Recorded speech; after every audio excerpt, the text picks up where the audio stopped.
खुदावंद में आप सबकी सलामती हो। चौदह नेशन के जाम से याकूब शैमुअल, आज हम इसी तरह आगे बढ़ते हुए मरकस 8 बाब उसकी 22 आयत से लेकर 30 आयत तक का मुताला करेंगे। इसका उन्वान है, बैतसैदा में यीशु एक अंधे को शिफा देते हैं। और ये इसके दूसरे हिस्से का उन्वान है, यीशु की बाबत पतरस का ऐलान। ये दोनों हिस्से 22 से 30 आयत तक का दुरानिया है, इसी में हम मुकम्मल करेंगे। मरकस 8:22 का मुताला करेंगे। फिर वो बैतसैदा में आए और उनको एक अंधे को उसके पास लाए और उसकी मिन्नत की उसे छुए।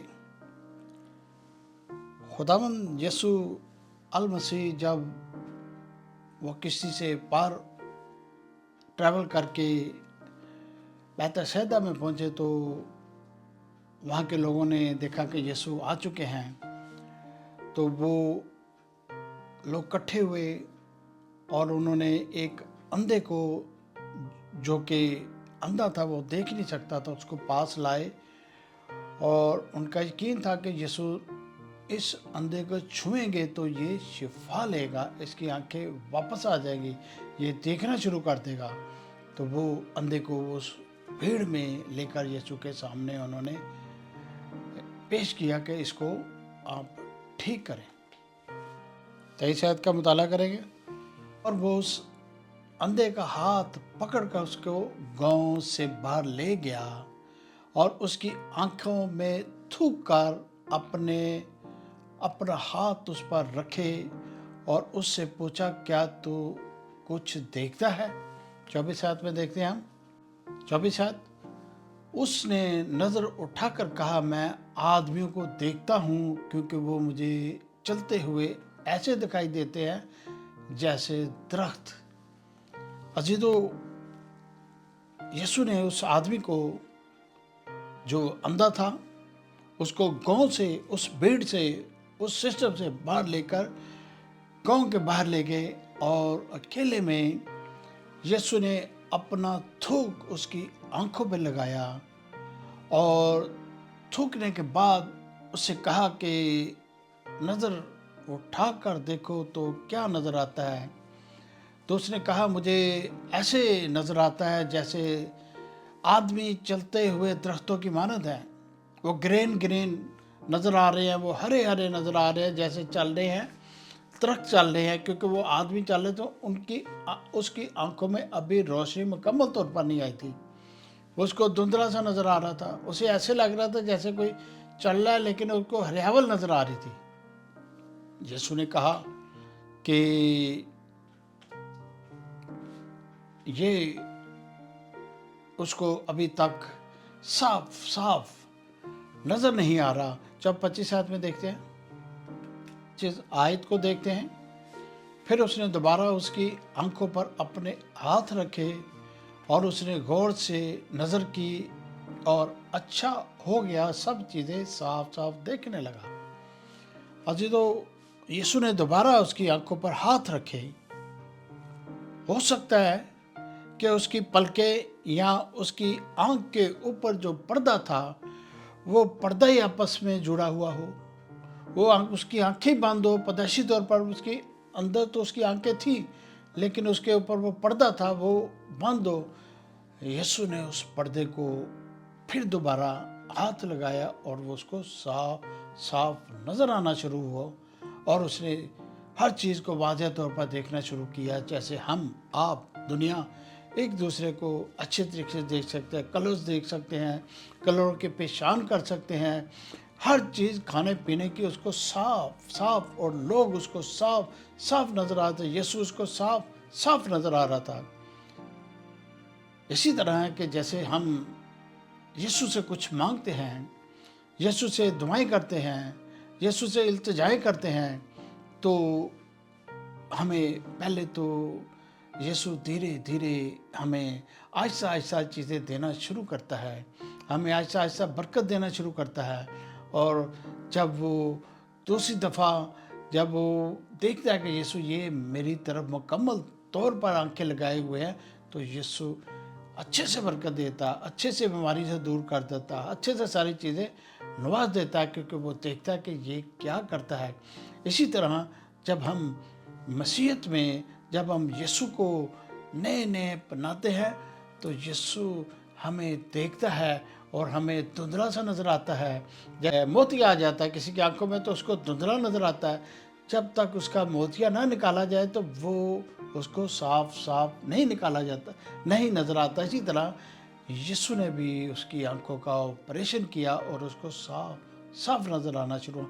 26 आयत में देखते हैं, जिस जगह पर यीशु मौजूद थे, जिस गांव में यीशु मौजूद थे, बैते सैदा में यीशु मौजूद थे, वहाँ से हम 26 आयत में देखते हैं, फिर उसने उसको उसके घर की तरफ रवाना किया और कहा, इस गांव के अंदर कदम भी ना रखना। फिर यीशु ने उसको रवाना किया और कहा, वापस इस गांव के अंदर मत आना, क्योंकि वो यीशु नहीं चाहते थे कि अभी इन कामों की बहुत ज़्यादा मशहूरी हो, क्योंकि यीशु पहले भी मैं कई वीडियोज़ में बता चुका, बनी इसराइल के लोग, फक्की फरीसी कहन यीशु के पीछे रहते थे ताकि यीशु के कामों में रुकावट पैदा करें, यीशु को उल्टे सीधे सवालात करते थे। तो यही यीशु चाहते थे कि वो अपने गांव में चले जाए। वो तकरीबन वहाँ से तकरीबन उसका गांव या जहाँ वो रहता था 10, 12 या 15 किलोमीटर होगा, वो वापस चले गया और उसने अच्छे से देखना शुरू किया। हम इस दूसरे हिस्से की तरफ बढ़ते हैं।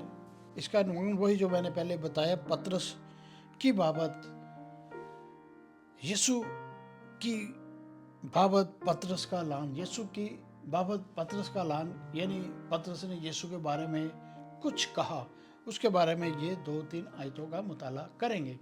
27 आयत में हम पढ़ते हैं, फिर यीशु और उसके शागिर्द कैसरिया फिलिप्पी के गांव में चले गए और राह में उसने अपने शागिर्दों से ये सवाल किया, लोग मुझे क्या कहते हैं।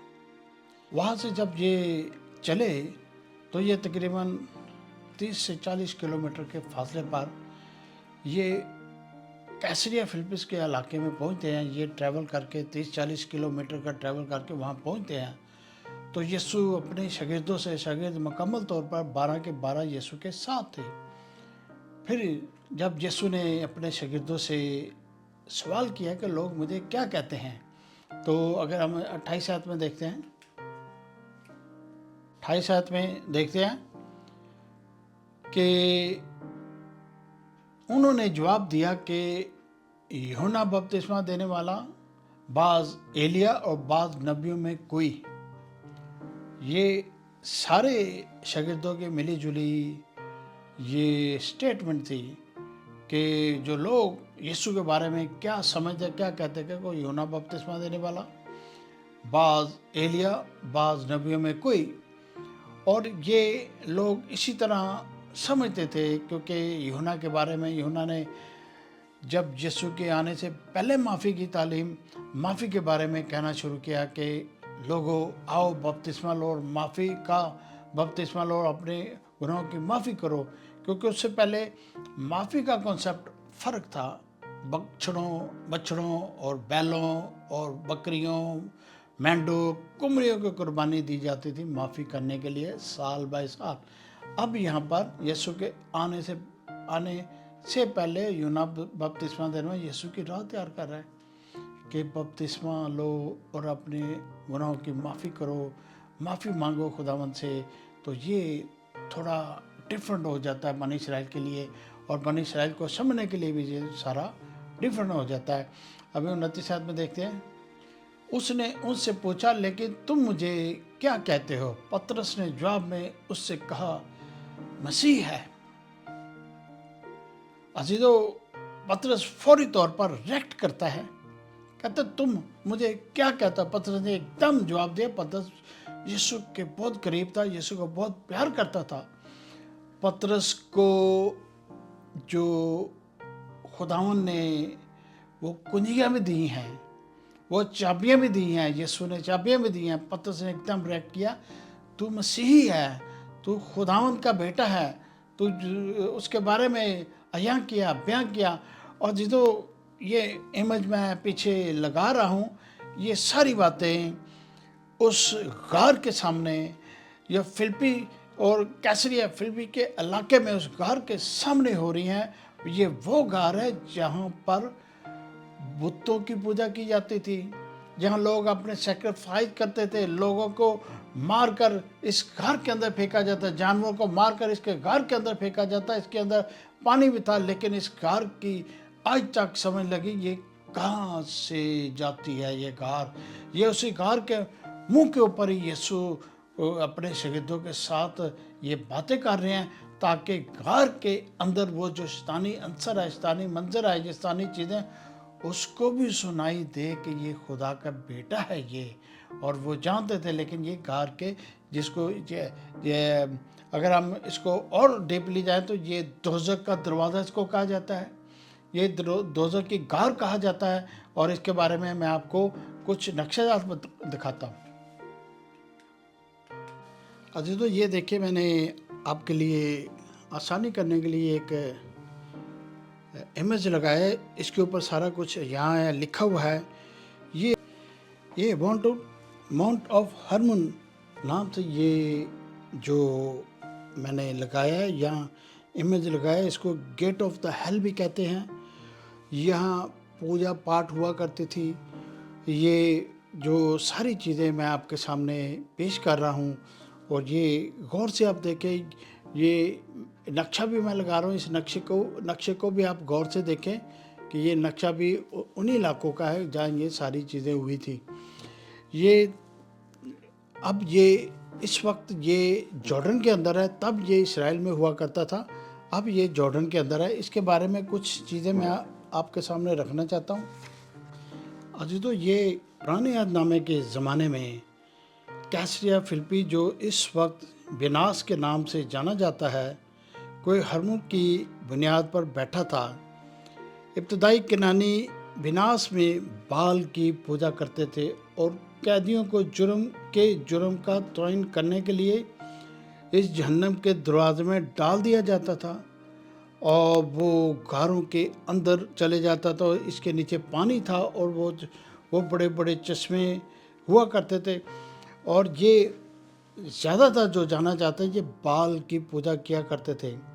अगर हम इसको बड़े गौर से, ध्यान से हम इसको पढ़ें, तो जब खुदावन ने जो आसमान से फरिश्तों को नीचे गिराया था, तो अगर हम इसके ऊपर गौर करें तो पैदाइश की किताब में लिखा है कि जब वो आसमान से फरिश्ते गिराए गए थे, कोई हरमन, यानी ये माउंट ऑफ हरमन के पहाड़ पर फरिश्ते गिरे थे, और यहाँ पर ही इन्होंने अहद किया था कि हम औरतों के साथ शादी ब्याह करेंगे। और इन्होंने प्रॉमिस किया, और इन्होंने कसमें भी खाई, और यहाँ पर उन्होंने यहाँ तक कहा कि मैं ज़मीन पर हम लोगों से पूजा पाठ करवाएंगे, और इन्होंने करवाई।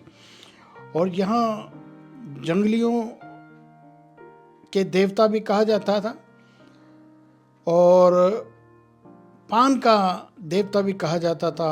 और इसके जो ऊपर सर पर है ये सींग थे, और इसका मुंह बकरे जैसा और जिस्म आदमी जैसा। और ये इसके आगे लोग अपने बच्चे कुर्बान किया करते थे, और ये बड़ी बुरी तरीके से लोग अपने बच्चों को इनके सामने या कुर्बानियाँ या गलत चीज़ें पेश करते थे, ताकि लोगों की ये दुआएं कबूल की जाएं, या ये सोचते थे कि हमारी दुआएं इस तरह कबूल की जाएंगी।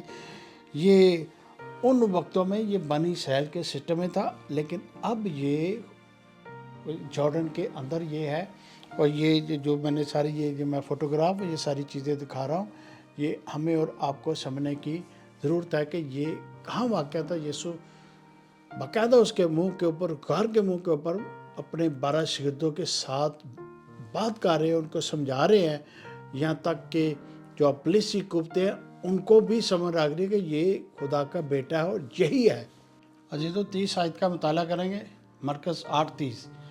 फिर उसने उनको ताकीद की कि मेरी बाबत किसी से ये बात ना कहना। यीशु ने ये जब बातें की और शागिर्दों ने यीशु के साथ ये बातें की, खासकर पतरस ने यीशु को कहा तू मसीह है। तो यीशु ने कहा कि ये बात हम में ही रहे, ये बाहर मत निकालना, क्योंकि यीशु जानते थे, क्योंकि यीशु आए इसीलिए थे दुनिया में, आपके लिए, मेरे लिए और पूरे इस प्लानट के लोगों के लिए अपनी कुर्बानी देने के लिए, अपने आप को कुर्बान करने के लिए, क्योंकि ये सारी बातें यीशु की मिनिस्ट्री में, यीशु के सारे कामों में 3.5 साल में ये सारी बातें